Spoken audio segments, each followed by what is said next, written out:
Mobile in-app purchase revenue hit 167 billion in 2025, according to Sensor Tower report. Yeah, stuff is growing on IAP revenue side. The downloads are going down, so we're going through this monetization-first era where volume is not as that important as monetization and being able to squeeze the LTV.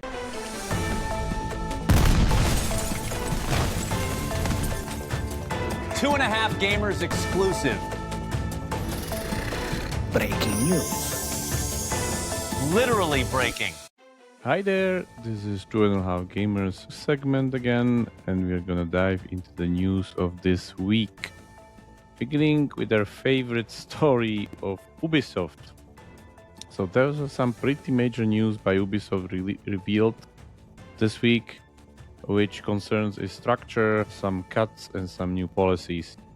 So Ubisoft reveals new creative house structure, cancels 6 games, announced final round of cost cutting and studio closures to drive 200 million savings. So what was done here is pretty much Ubisoft is now segmented into these 5 houses, and each of the 5 houses, beginning with Vantage Studios, that was the one that it offloaded its major IPs, Assassin's Creed, Far Cry, and Rainbow Six, and now Tencent is all over it and slowly taking over.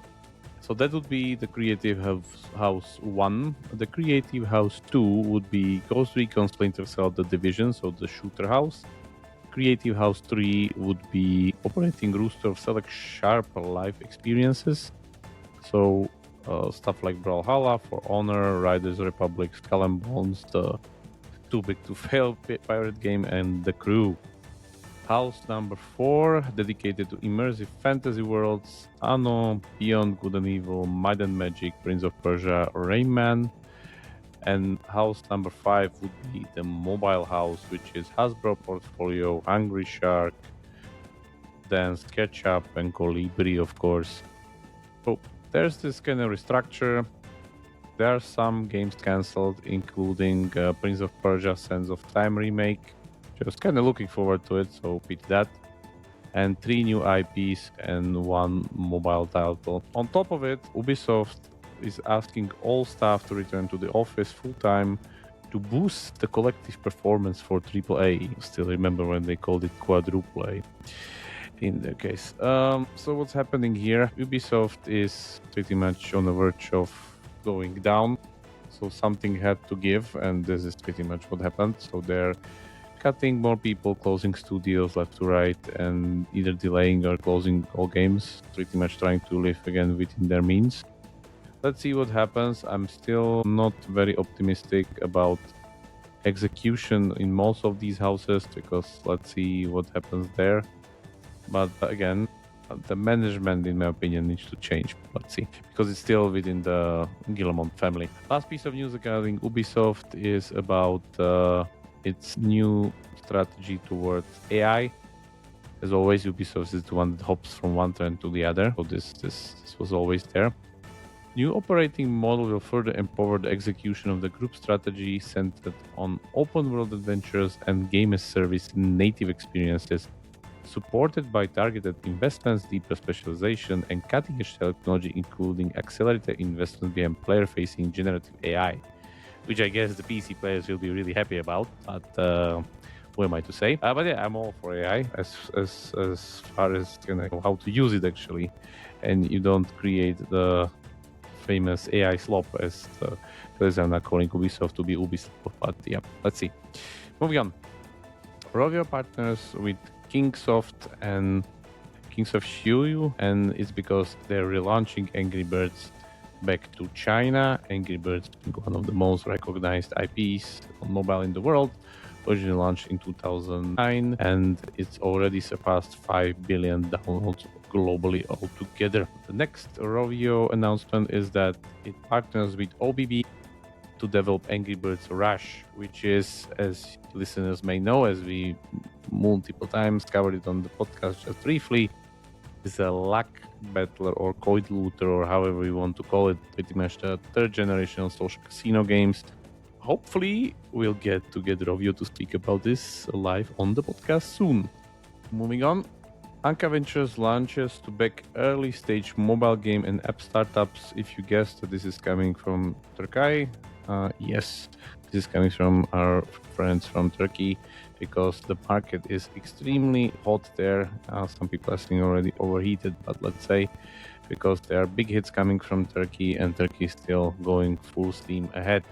Italian Competition Authority is investigating Activision Blizzard over Diablo Immortal and Call of Duty mobile monetization.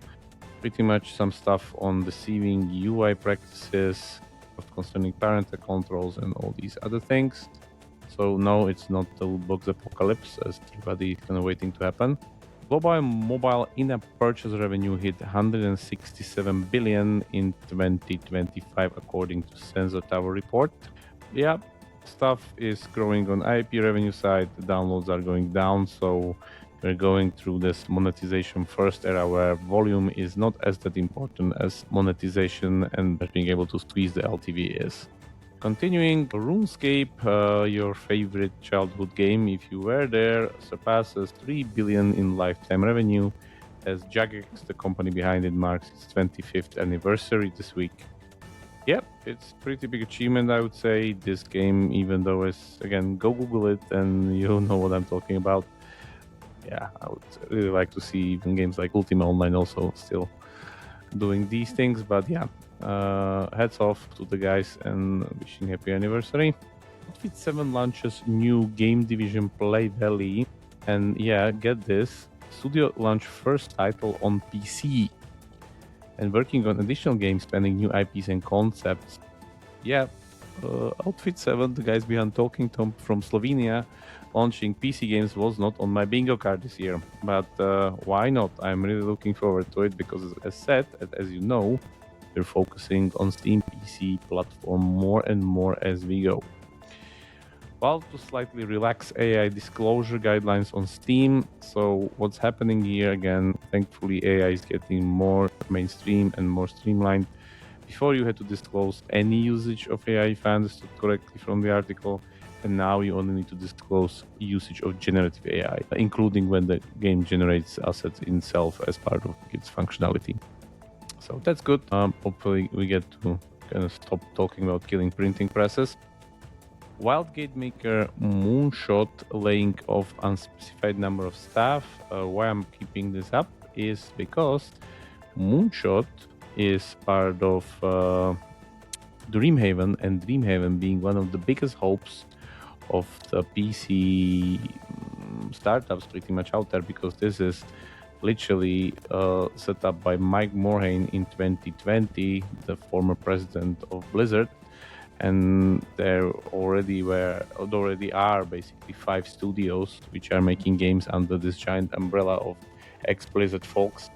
And it seems that it's getting from bad to worse for them because, yeah, I guess market has changed a lot since they launched World of Warcraft or StarCraft. But again, let's see, fingers crossed that this can go somewhere, because I would really like to see some new Blizzard-style quality games from there, as I don't think we're going to get that from Blizzard itself anymore. And then we have interactive Pokémon experience to debut at Universal Studios Japan. Because Pokémon is 30 years old this year, again, congrats. It's actually quite mysterious, because we don't know what this will actually be. If it will be some kind of a Super Nintendo World theme park or some single experience or whatnot that try to be like kind of, it will be this and that global development project. They'll bring the Pokemon world to life in an unprecedented, interactive and rich way. It's like I'm hearing Trump, really. But let's see. I'm really looking forward to what happens here. Hopefully, maybe there'll be some kind of VR, hologrammy, whatever thing. Let's see. Anyway, Pokemon is still killing it. And for those who don't know, there should be Pokemon Stadium releasing this year and maybe even more Pokemon games on mobile. So it's going to be a tough year for all the other Pokemon mobile games there. Anyway, that was the news. Happy weekend and see you next week. Ciao.